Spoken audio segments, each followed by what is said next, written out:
Don't cut to that flashback, please. All right, it's time to jump into some more 100 Girlfriends. Make sure you leave a like this video, share, subscribe, ring that bell if you haven't already. But Patreon for live reactions over there. If you also hype the video on the YouTube mobile app, it does help push it to even more people, which does help me out greatly. Let's jump into it. See what the new girlfriend has in store for us. So, farmer girlfriend? If you care this much about a fucking garden weed, the shit we do to half these girlfriends is gonna send you over the edge, let's be real. Sizilla is actually an amazing insult. I gotta be real. What the fuck? Oh, hell no! I smell fresh male meat. And again, I have to reinforce, this is the most normal girlfriend I can remember. Is she gonna, like, rope us up with vines? Like, there's gotta be some weird gimmick to her. Or maybe just every so often they throw a very normal girlfriend in the mix. That's right. If the insects can have multiple partners with not their complex, deep thought, what's to say I can't have 13 deep? Seriously, though, she is the most normal. Am I wrong? The only thing weird is she is a little tall, which isn't weird to me. You see, missed opportunity not introducing her as the girlfriend, and then the next episode doing the cousin, just fucking ripping the band-aid off. Deadass, though, if, like, anyone's parents, like, walked in with this, they would probably think the school's a cult, right? Ah, she's trying to grow his love, I love that she tried to manipulate him, and then all that happened was she manipulated herself. You know what? This might actually be my new favorite girlfriend. It's nice just having someone fucking normal. Bro likes what he likes. Guys, can I be real for a second?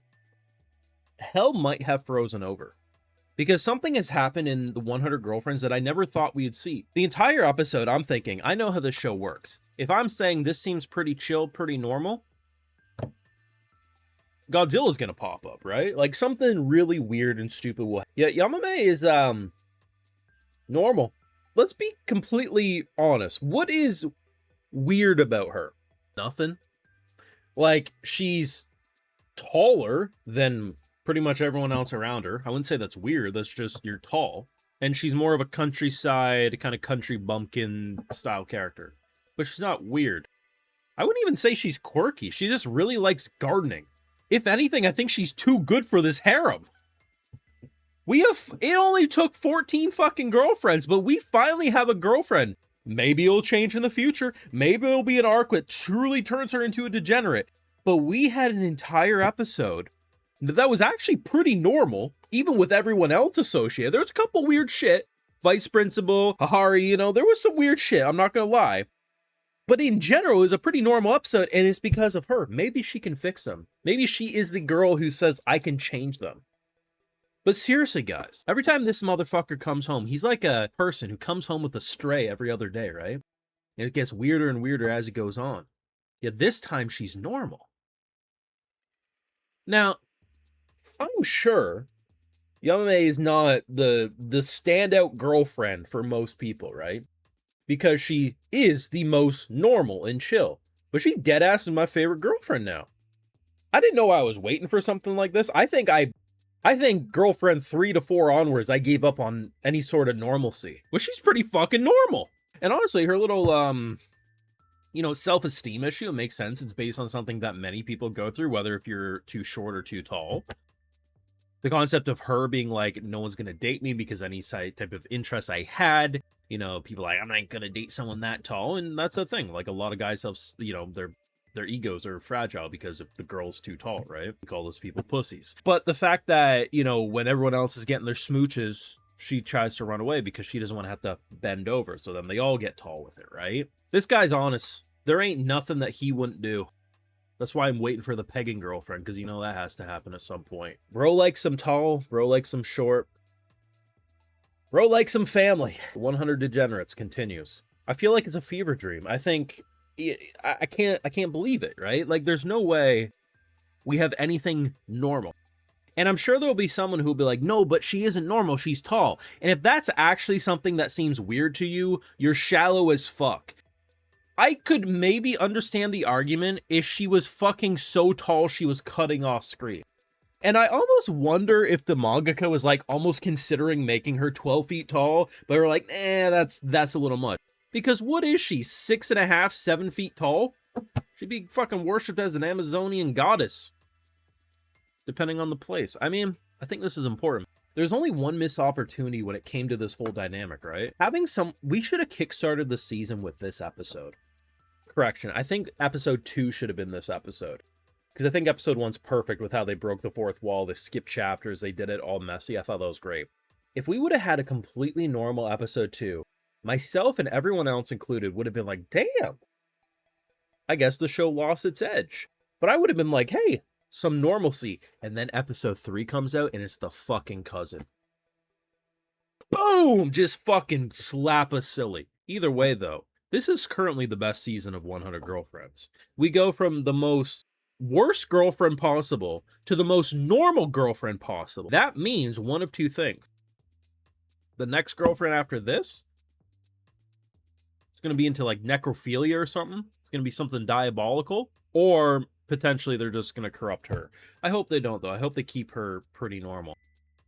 This is like, I wouldn't want this because if you're going to have 100 degenerate girlfriends, right, you can't have all of them be fairly normal. But I like the fact that each girlfriend kind of pushes the cast into a different direction. And the fact that she's just like a tall gardener. The fact that they all just kind of like, yeah, there was the moment where they're all spitting strawberry juice in each other's mouths. But for the most part, like the fact that people are like, you can't love plants. And then it's just like monotone. I love you. I love you. I love you. What happened?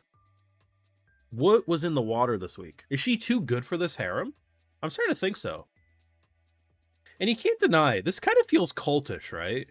Like, I almost feel like if the parents of half of these fucking kids were to see this, they'd be like, yo, what the fuck is going on in this school? I will say, though, the fucking vice principal, I seriously don't know why we haven't fired her yet. Like, we literally control the school. Keep that in mind. The fact that she had Yu-Gi-Oh! Health points, bro. Or life points. Forgive me. Fucking sets fire, and then that kickstarts her fear of fire. And then he protects her when she's used to doing the protecting. She also says some diabolical things. Seriously, how, like, I know it's like calling the pot calling the kettle black, but like, Hahari, fire her. She's too weird for the school. I feel like a lot of people are going to be like, oh, this is a very normal, chill episode. It's not that great. But that's why it is. I think this is the single best episode of the show. Some of the production value was fine. It wasn't, I mean, we came off like the best idol animation that I can recall witnessing, right? So it's not going to compare to that. But being 5 episodes deep into a season 3, and this was the first time I'm truly like, wow, that was normal. There's something special. It's all going to go downhill from here. But that's why I'm excited. We go from Rentaro blow-up dolls made by an uncle, mouth hole included, to a normal girl who is going to get corrupted by this group. Cinema.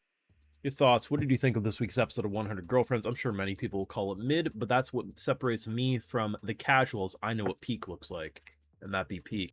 But thoughts? Leave a like, share, support, subscribe, ring that bell. Yes, Patreon for live reactions over there. And hey, if you're already over on my Patreon, I'll also give you a video show because my patrons are what fund this YouTube channel. All right, so today we got Mikey Ike, Greg Colarafi, Edgardo, Mighty, Balsnars HH, Wolf Warrior 219, Paige Fallen Wider, Catherine Onzo, Elpfish. So I appreciate the support, everyone. Please take care. You all have a good one.